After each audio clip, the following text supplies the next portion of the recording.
It is indeed a pleasure and an honour to be invited to deliver this oration, and even made greater by Bill Glass being in the audience. I wasn't expecting that. Pressure on. In considering this oration, I looked to its history and I looked to the list of eminent speakers that I follow and am humbled to join. And I reflected on how our deeper knowledge and understanding of history really does inform our sense of humanity and purpose and helps us to set a future direction. I also looked at the purpose of medical orations. 1656, William Harvey called on fellows and members of the Royal College of Physicians of London to search and study out the secrets of nature by way of experiment, and that was the beginning of the Harveyan oration. There was an Australasian oration delivered annually, and that is set out to highlight clinical, historical, moral and ethical principles that contribute to the performance of a good doctor. And then closer to our specialty, we have in the UK an annual Thakra lecture, hosted alternate years by the United Kingdom Society of Occupational Medicine and Leeds Medical School. And its focus is on the effects of occupation on health and longevity. I have to say, following the previous speaker, I'm minded to think of the occupational effects at perinatal time, which are becoming increasingly important to consider. And so to Ferguson-Glass. The Royal Australian College of Physicians describes this oration as an opportunity to showcase our history and pay homage to our founders. And when I looked through the list of speakers, I couldn't see the link between the topics that they'd selected and paying homage to history. So I thought I would change that today. And I hope that fits with Bill's vision for what the oration is about. So as I do this, I take the opportunity to consider the advances in perceptions of what is socially acceptable in the context of health and work, and what difference have been made by tenacious, spirited people with unfashionable concerns. And I use unfashionable concerns because that was a description of David Ferguson, a man with unfashionable concerns.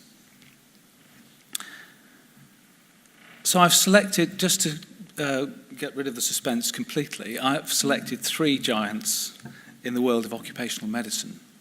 I had the pleasure to just meet with Bill beforehand, and he was wondering which three I was going to select. And that's a great question, because it does suggest, and I agree, that there are more than three giants in occupational medicine, and I just had the opportunity to choose three. But I offer you these three: Bernardino Ramazzini, Charles Turner Thakra, and Alice Hamilton. And I do that quite deliberately because each of their paths are separated by approximately 100 years, almost to the day. And I ask you to consider, are we just standing on their shoulders, on the shoulders of giants? Or indeed, can we really see further from here? And are we taking the opportunities that they have afforded us in doing that? And I've also tried to link this to the personal learnings I've had, both good and less good, in describing what I think are the opportunities they've afforded me. Now, it was Isaac Newton who was alleged to have used this phrase in 1676 in a letter on optics to his rival Robert Hooke. And he was saying, if I've seen a little further, it's just by standing on the shoulders of giants. But in fact, even he had probably taken it from somebody else. Might not have got his dissertation these days if he'd done that. But it's variously attributed to Bernard of Chartres by John of Salisbury, the Bishop of Chartres, in the 12th century.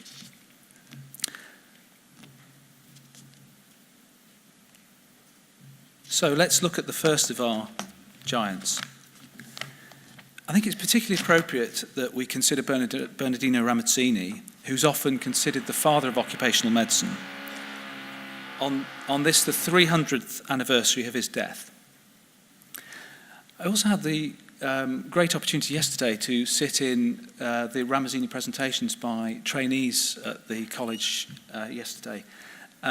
Whenever I attend any meeting of occupational physicians, I find that is one of the best sessions to go to remind yourselves of the enthusiasm and the great work that's being done to advance occupational medicine or to advance science today, to go to the trainee presentations. And I have to say I was not disappointed at all.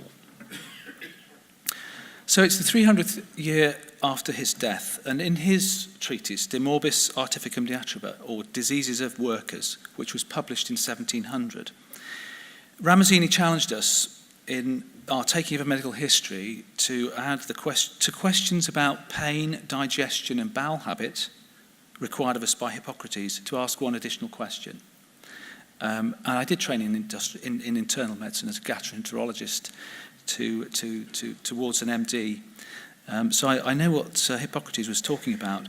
But the question that most occupational physicians will know is, I venture to ask one more question: what occupation does he follow? Now, as occupational physicians, we are very familiar with this advice, but we perhaps shouldn't forget that our familiarity with this tenet, and in fact our interest in Ramazzini at all, was probably enhanced by an English translation by a lady, Professor Emily Wilmer Cave-Wright, who published the first translation of Ramazzini's work in Chicago in 1940. She was Emeritus Professor of Greek at Bryn Mawr College in Philadelphia, itself the first higher education institution to offer graduate degrees, including doctorates, to women. I think that was a remarkably foresightful thing for them to do, and very helpful for us that she did it too.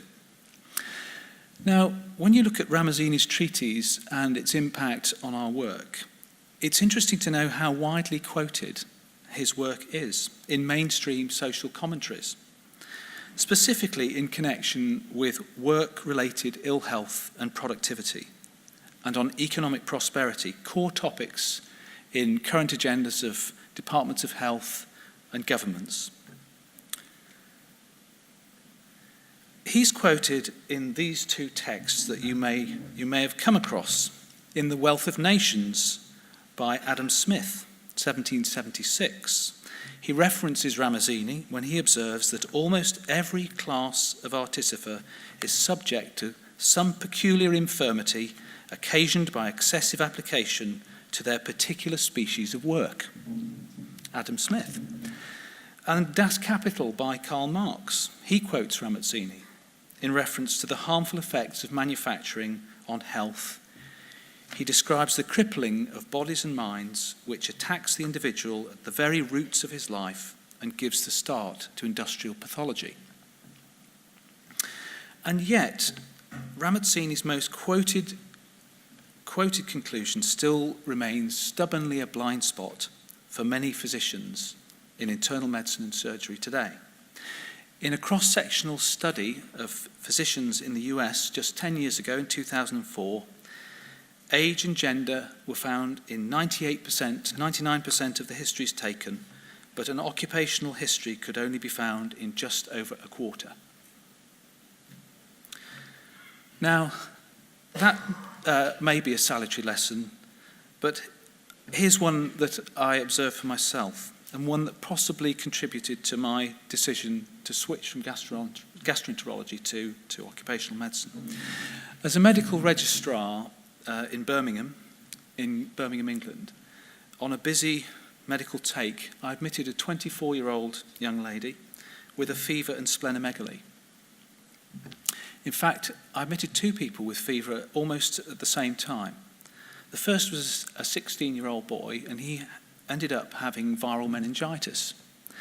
And his father was an occupational physician at the post office, and he was convinced that his son was going to die. So I had him in the ward office and said, I'm going to do a lumbar puncture, and when the results come back, I'll have a chat with you. And of course, we were waiting for them to come back, and I spent the next 20 minutes just having a chat with him, trying to help him to feel a little bit more relaxed about what was a very difficult situation. And he told me he was an occupational physician at the post office.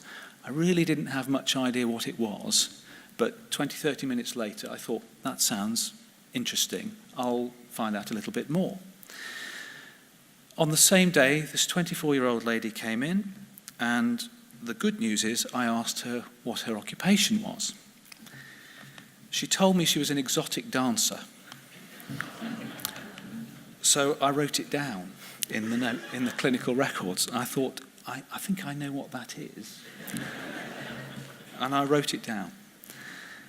Anyway, we spent a week trying to work out what was going on with this young lady.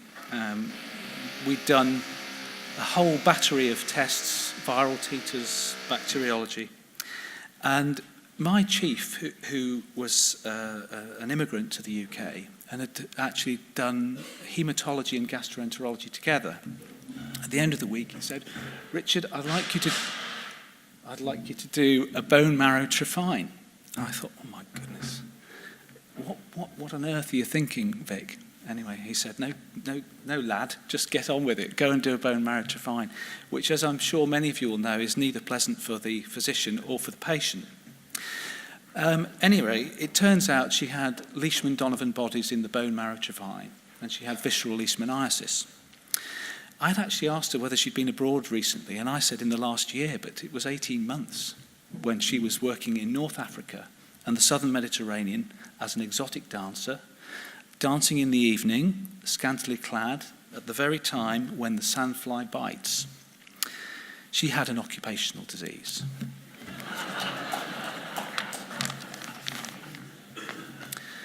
I wrote it up in the BMJ, and actually they published it.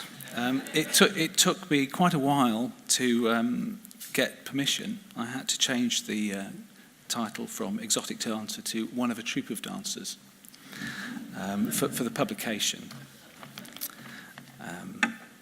So what I learned from that encounter was it's not just enough even to record the occupation. You really have to think what it means, what the true significance and relevance of that occupation might be.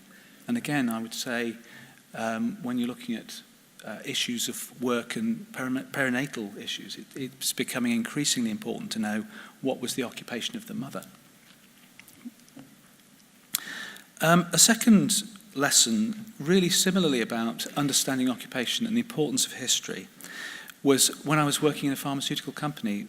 They were manufacturing isosorbide mononitrate in China. And the factory was an absolute replica of a Swedish factory that I'd also visited.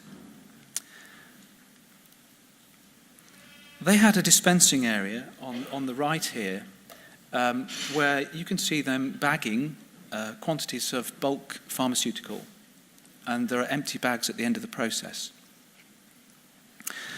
They roll up the bags, or that's what they were doing in China, which is not what they should do. On their hands and knees, they roll up the empty bags and then they stick them in one of these bins. And if you can imagine, on your hands and knees rolling up a bag, there's a small puff of product at the end of every bag that you roll up. So despite the fact they're in a beautifully designed downstream laminar flow booth, if you're kneeling over the end of the bag when you roll it up, you'll get a face full of something. Now, it occurred to me that they may have some occupational symptoms as a result of this. I'm thinking GTN, headaches, nitrates and headaches. And the other reason it occurred to me was I've been reading Donald Hunter's book of occupations as well, which was one of the other reasons I went into occupational medicine. I thought I might see phossy jaw and a number of things which I've never seen. It looked incredibly interesting. And I originally worked for ICI, and they had an explosives factory in Ardere in Scotland. The workers in that factory had noticed that they got headaches on Monday when they started their jobs from the TNT, the nitrates that they used in explosives. But they also noticed that by Thursday the headaches had gone. They'd had continual exposure throughout the week, and they'd accommodated, and their headaches were gone.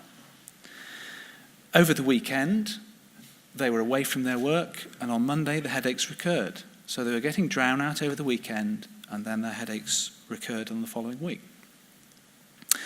Some clever Scottish explosives worker noticed that if you actually take some product home with you and rub it on your cap, you avoid the headache coming back on Monday.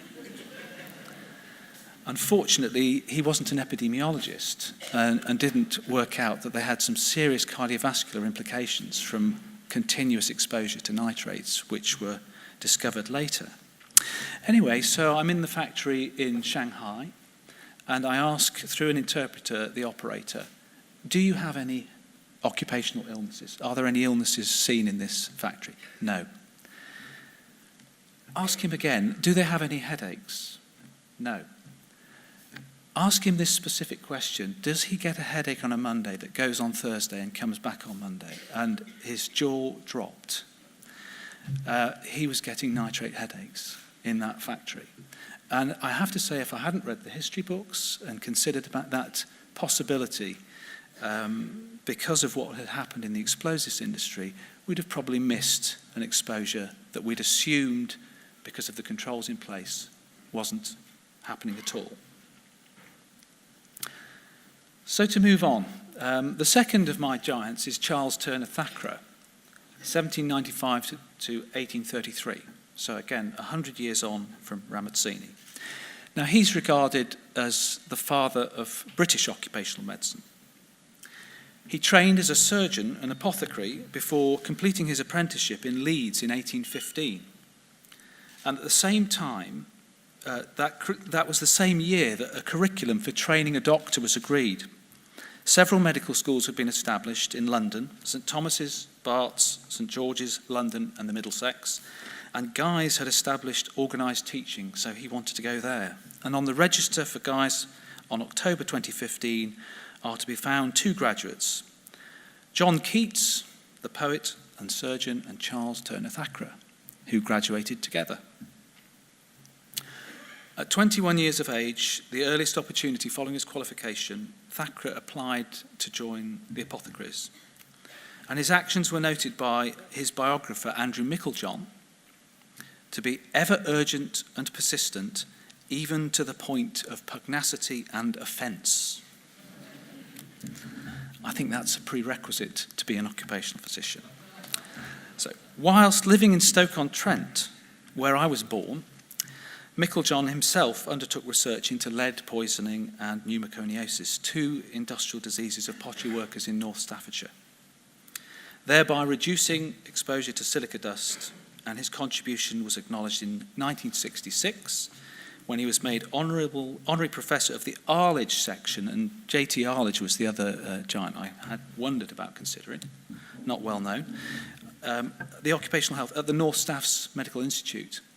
And Dr. Commons in the audience will know the North Staffs Medical Institute, as he worked there and was probably partly responsible for me applying to do my residency in New Zealand.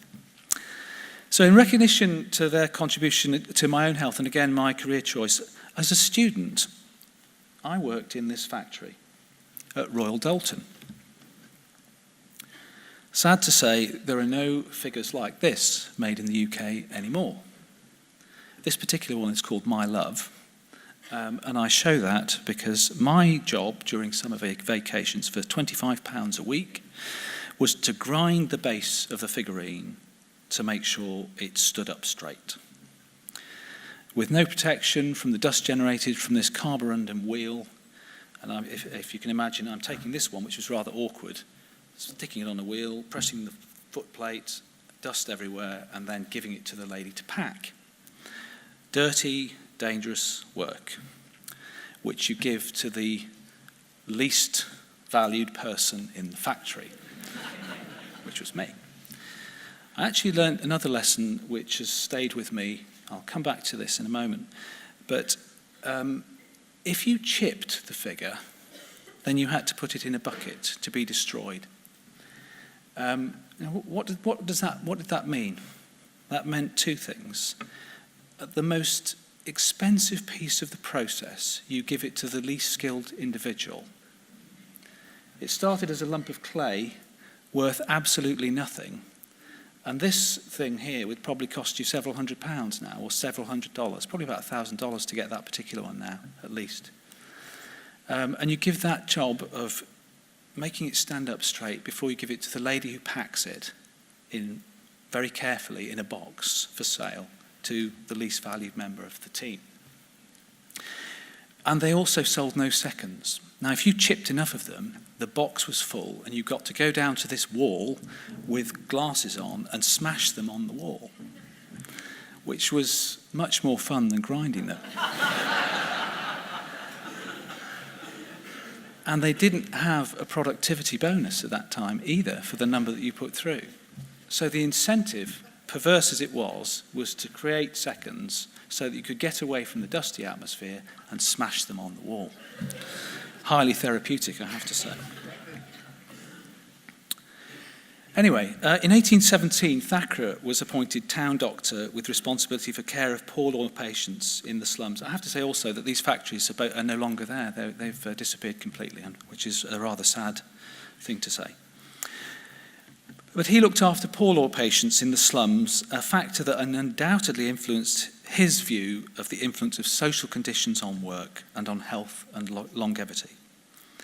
Local context and personal drive were certainly qualities that he needed in 1827, when protectionism from the Royal College of Surgeons, I think they're having their meeting somewhere else, so we're okay, and concerns about quality led to their serial refusal in 1827, 28 and 31 for his application to set up a school of anatomy in Leeds, which was the beginning of the Leeds Medical School.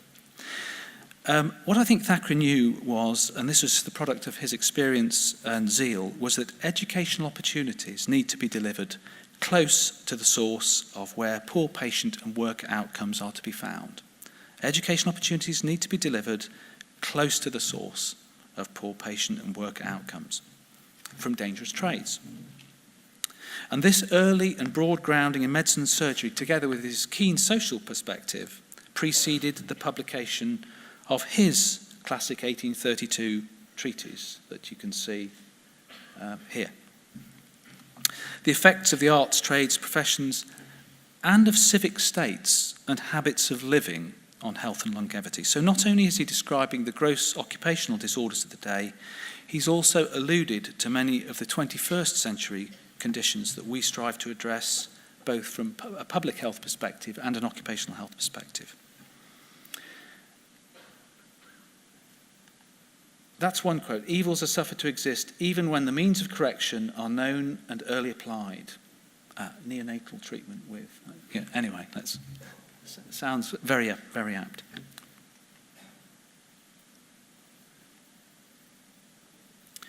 So here I believe he's describing work-related stress in the 1700s. Inordinate application of the mind, the cares, anxieties and disappointments of commercial life greatly impair the physical powers. I think I'd agree. And excessive application and anxiety weaken the mental powers. So I think really what he's saying is a sense of disappointment and lack of recognition at work is associated with a reduction in both physical and mental well-being. How far have we got from Thacker? He also described the remedy. Exercise in the open air for 2 hours a day. Walking should be brisk but efficient, and digging the garden would be a useful addition. Public health advice last year, I think, was probably half an hour 4 times a week rather than 2 hours a day, but not so different. And I was also noticing that, excuse me, I've done something terrible. Pressed the wrong button. There we go. Let me come back.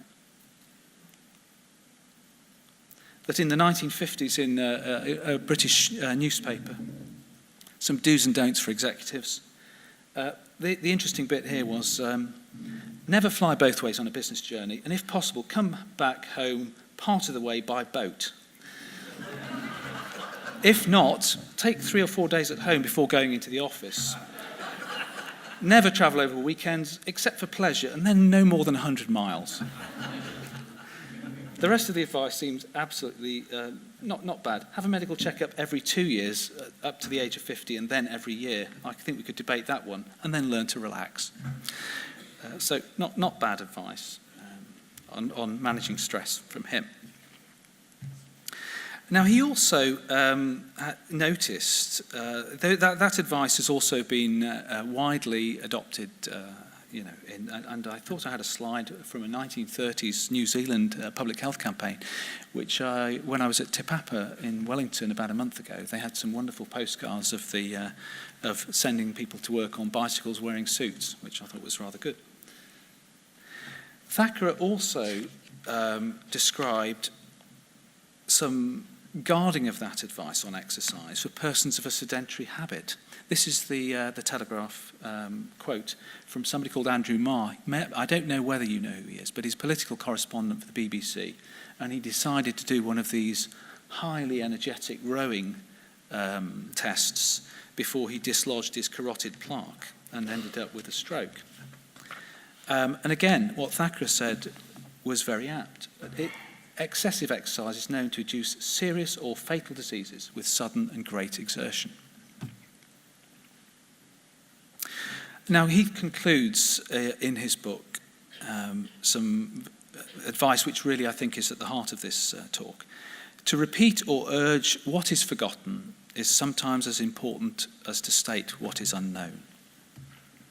And perhaps, again, what he also teaches us is the importance of integrating public health, occupational health, and clinical medicine. His full title, as I said, being the effects of the arts, trades, and professions, and of civic states, and of habits of living on health and longevity, with suggestions for the removal of many of the agents which produce disease and shorten the duration of life.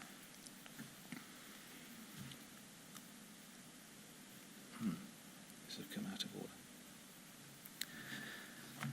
I'm afraid there's a slight misordering there, but the third of my giants is Alice Hamilton. Now, Alice Hamilton is considered the mother of occupational medicine in the United States. And in the foreword to her biography, she's described as perceptive, socially aware, and a fearless practitioner, venturing into areas previously only occupied by men. After qualifying in medicine in Michigan, she undertook postgraduate study in Munich, Leipzig, and Johns Hopkins before taking up her professorship of pathology at Northwestern in Chicago, where she was later to shape the future of occupational medicine as a specialty. And hers was considered a vigorous voice when dissent was unpopular and unwelcome. Now, she also recognised something interesting, that those people who took careers in occupational medicine were likely to be disowned by their medical colleagues. Not a career for the faint-hearted. My consultant didn't speak to me after I told him that I wasn't going to take up my Sheldon Fellowship. I was going to join a chemical company. In 1919, she became the first woman to be invited to join the faculty at Harvard and was appointed assistant professor in the new Department of Industrial Medicine. Although the New York Tribune describes her appointment on the faculty as the falling of the last citadel, she was still discriminated against and excluded from social activities and the all-male graduation processions. Now, in her work at Hull House, and if you go to Chicago, I would recommend a visit to Hull House, which is where she worked with Jane Addams. She became acutely aware of the problems of the immigrant community, a problem still today. She observed their selection as surplus of eager and undemanding labour. Actually, let me just see if I've got the... I'm going to just play you a short video clip. This is from the National Institute of Occupational Safety and Health, NIOSH, in the US, in their tribute to Alice Hamilton, and you can find it on the web. Alice Hamilton saw migrant workers as a surplus of eager and undemanding labour, cheap and submissive. I think that was how I would describe myself when I worked at Doulton's. Eager and undemanding labour, cheap and submissive. She conducted several studies of lead exposure in enamellers, and she noted the work to be hot, hard and dangerous, that most Americans shunned it, and recalled that the most prevalent nationalities were Russian, Croatian, Bohemian, Slovakian and Polish. She recalled a supervisor saying to her as they watched the enamellers at work, "They don't last long at it, 4 years at the most, I should say, and then they quit and go home to the old country." "To die?" asked Hamilton. "Well, I suppose that's about the size of it," he answered. Now, perversely, even Thacker a century earlier had lent some credibility to this acceptance that dangerous work should be confined to eager and undemanding labour. He described the work of the fork grinders of Sheffield and said that this should only really be done by criminals and convicts, which I thought might go down well over here. I'm not sure about that. But again, it's interesting how people's consideration of the value of life varies through time.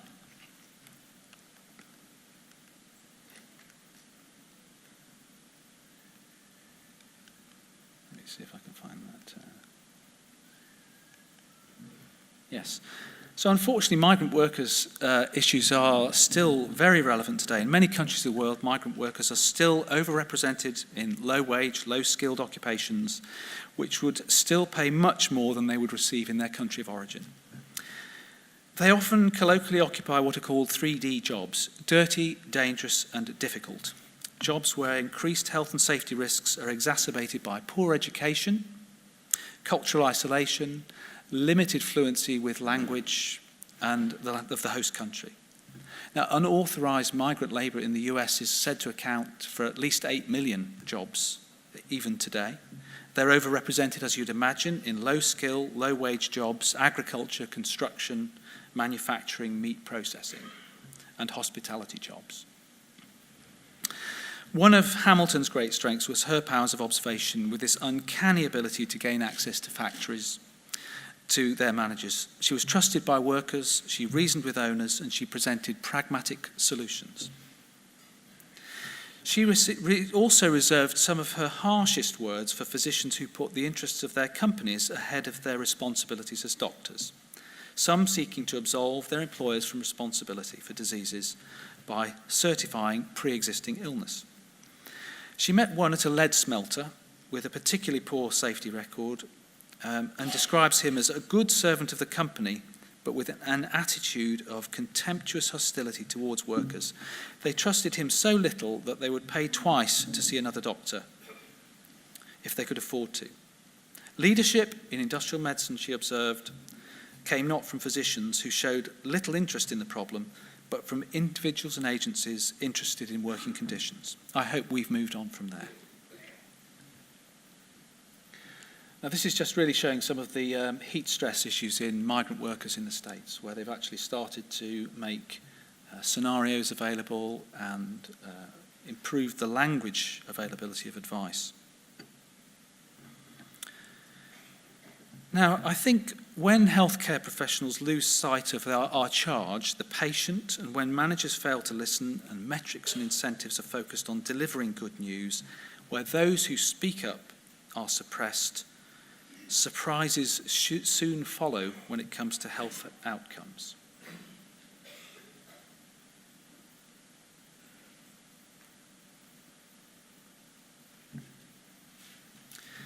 Few of you, I think, will not have heard of the case in the Mid Staffordshire Healthcare Trust in the UK, where a culture of care was missing at many levels and was the subject of the well-publicised Francis report. Francis describes the warning signs that had been present for some time and this culture that had suppressed them from rising to the surface. As occupational health professionals, I believe, particularly in healthcare settings, we need to recognise our role in identifying those weak signals that may herald a toxic culture, a culture where patient health outcomes and patient safety may be compromised. Those who are stressed, who feel oppressed, who feel that they are driven by metrics, if they do not feel comfortable to share their concerns with the occupational health advisor, those changes are unlikely to lead to organisational change. And this is about trust in occupational medicine. We know it makes sense. I know you've had Professor Dame Carol Banks speak before, and we've worked a lot on the topic of good work is good for health. And it's very clear that an employee's sense of well-being is inextricably linked to their perception that the workplace is a safe place, that they identify with the leadership ethics, they identify with the HR principles and the climate in which they operate. And where those things do not concur, poor outcomes, turnover, reductions in innovation take place. I'm showing you here some work we did in 2002 in the pharmaceutical company, where we looked at over 20,000 employees' responses to an employee survey and whether they said the company really cares about my health and well-being.